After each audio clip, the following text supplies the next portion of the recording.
Bom dia a você, este é o Jornal da CBN. Eu sou Milton Jung e ao nosso lado está a Cássia Godoy. Bom dia para você, Cássia. Bom dia, Milton. Bom dia aos ouvintes do Jornal da CBN. Vamos juntos acompanhar os destaques desta terça-feira, 25 de outubro de 2022.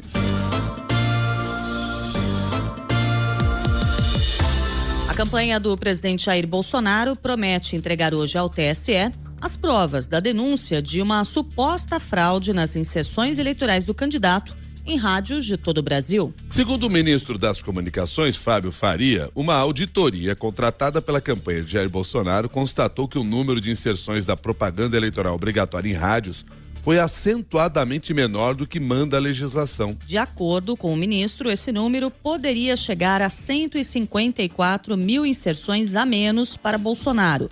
A campanha alega que no Nordeste teriam sido 29 mil inserções a menos. O presidente do TSE, Alexandre de Moraes, deu 24 horas de prazo para que a campanha de Bolsonaro apresente as provas da denúncia. Segundo o ministro, os fatos narrados pela coligação não foram acompanhados de qualquer prova ou documento sério e que a campanha limitou-se a juntar um suposto e apócrifo relatório de veiculações em rádio. Alexandre de Moraes afirma que o relatório apócrifo não indica eventuais rádios, dias ou horários em que não teriam sido veiculadas as inserções, nem a metodologia empregada no levantamento. O presidente do TSE classifica a atitude como extremamente grave, porque a coligação aponta suposta fraude eleitoral sem base documental alguma. No parecer, Alexandre de Moraes avisou que a campanha do presidente Bolsonaro será investigada por prática de crime eleitoral se não apresentar as provas da suposta fraude na distribuição do material. O ex-secretário de Comunicação e um dos coordenadores da campanha de Bolsonaro, Fábio Weingarten, falou sobre o número de inserções que não teriam sido veiculadas.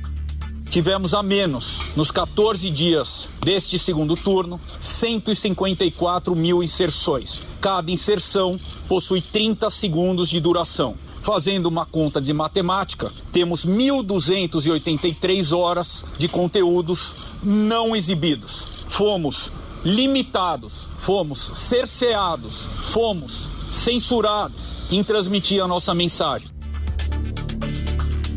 Para o advogado e especialista em direito eleitoral Renato Ribeiro, a denúncia é grave, mas é suspeita, porque teria sido constatada por uma das partes interessadas e não pela Justiça Eleitoral, pelo Ministério Público.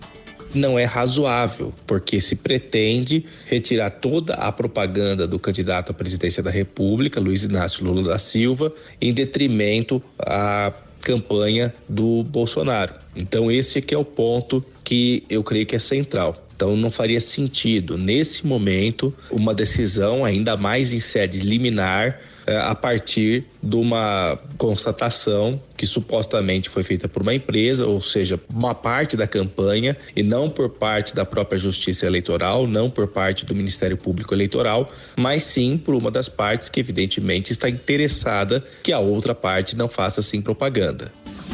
6:07. O Supremo Tribunal Eleitoral começou a julgar nesta madrugada a decisão do ministro Edson Fachin, que rejeitou um recurso da Procuradoria-Geral da República sobre a resolução do TSE para agilizar a retirada de fake news sobre as campanhas eleitorais das redes sociais. Na semana passada, Fachin negou um recurso do Procurador-Geral Augusto Aras, que pedia a suspensão dos trechos da medida, alegando que se tratava de censura prévia. Até agora, apenas os ministros Fachin e Luiz Roberto Barroso se manifestaram. Os dois votaram contra o pedido de Augusto Aras. Outros 9 ministros têm até o fim da noite de hoje para votar.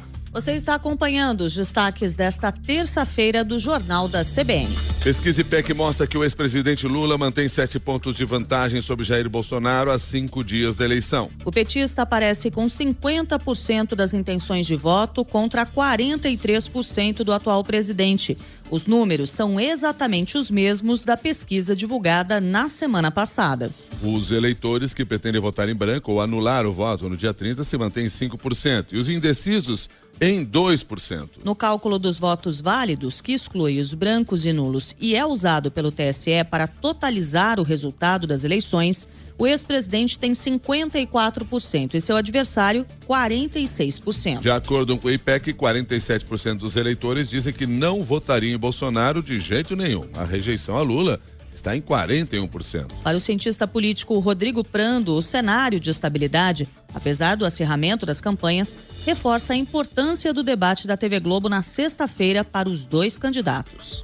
Há muita expectativa de ambas as campanhas com relação ao debate da Rede Globo. Eu acho que as apostas para esta semana é tentar não cometer nenhum erro, né, por parte da campanha e o candidato não cometer nenhum erro, não falar nenhuma besteira, né, não dar palanque para que o opositor escale e o ataque e tentar, de certa maneira, continuar, especialmente olhando os dois principais colégios eleitorais, que é São Paulo e as Minas Gerais. Então eu te diria que a aposta é no debate para tentar, naquele último momento, ver se convence alguém dos indecisos, porque a cristalização da decisão e da escolha está muito dada desde o primeiro turno. Quem vota em Lula, vota em Lula, e quem vota em Bolsonaro, vota em Bolsonaro.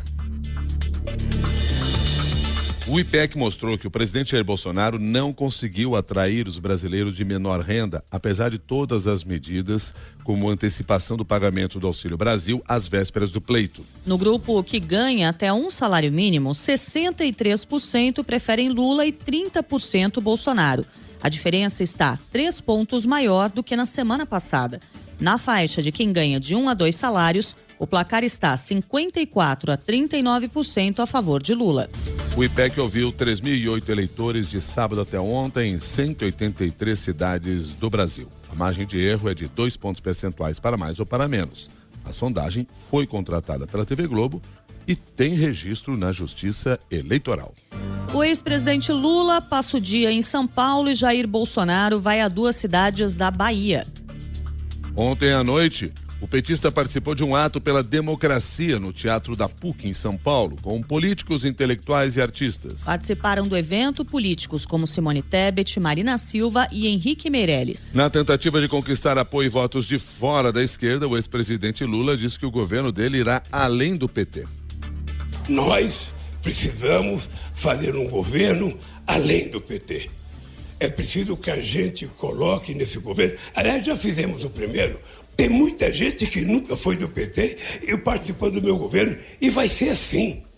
Não será um governo do PT, será um governo do povo brasileiro, além do PT, além do PT. Durante o dia, Lula voltou a criticar o comportamento do presidente Jair Bolsonaro no episódio envolvendo o ex-deputado Roberto Jefferson. O ex-parlamentar, de extrema-direita, jogou 3 granadas e deu mais de 50 tiros de fuzil contra policiais federais que foram cumprir um mandado de prisão na casa dele, no interior do Rio. Após a repercussão do caso, Bolsonaro disse que o aliado deveria ser tratado como bandido, mas mandou o ministro da Justiça participar das negociações em um tratamento privilegiado a um criminoso.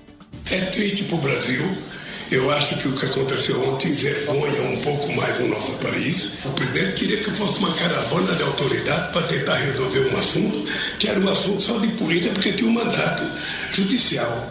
Então é triste. Eu acho que é mais um dia em que a gente tem uma página da história brasileira melancólica, sofrível, para um país que está precisando, sabe, de ânimo, está precisando de altivez, está precisando de notícias boas. A gente é pego de surpresa com mais esse comportamento e mais com a mentira do presidente tentando passar para a sociedade que não tinha nada com Roberto Jefferson, ele tem tudo com Roberto Jefferson.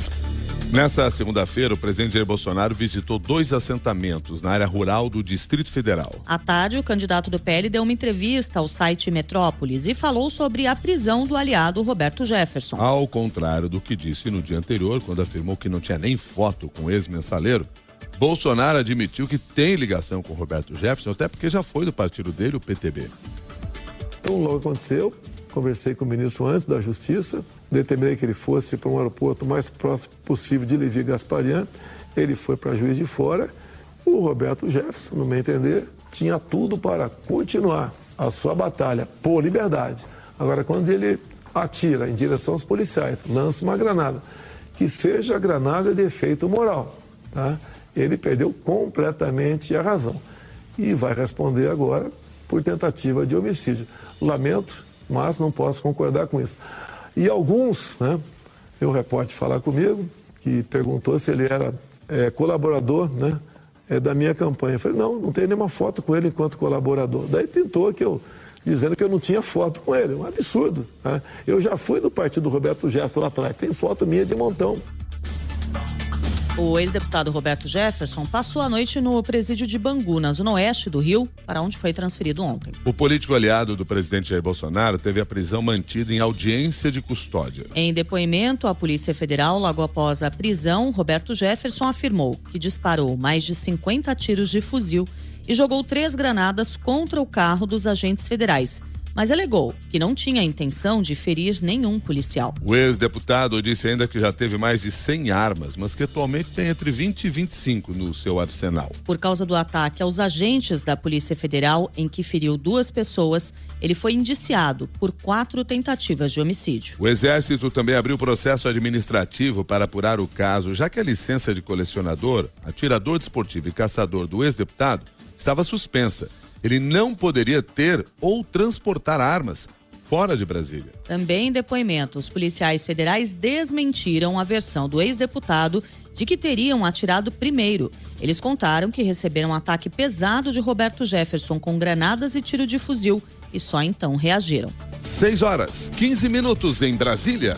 A Caixa Econômica Federal decidiu congelar por 24 horas os empréstimos concedidos a beneficiários do Auxílio Brasil. A decisão foi tomada após um parecer do Tribunal de Contas da União recomendar a suspensão do crédito até a apresentação de esclarecimentos pela Caixa. O processo foi proposto pelo procurador Lucas Furtado, que alegou desvio de finalidade e uso meramente eleitoral do financiamento às vésperas do segundo turno. O professor de Economia da Universidade de Brasília, César Bergo, explicou que a direção da Caixa pode ser responsabilizada.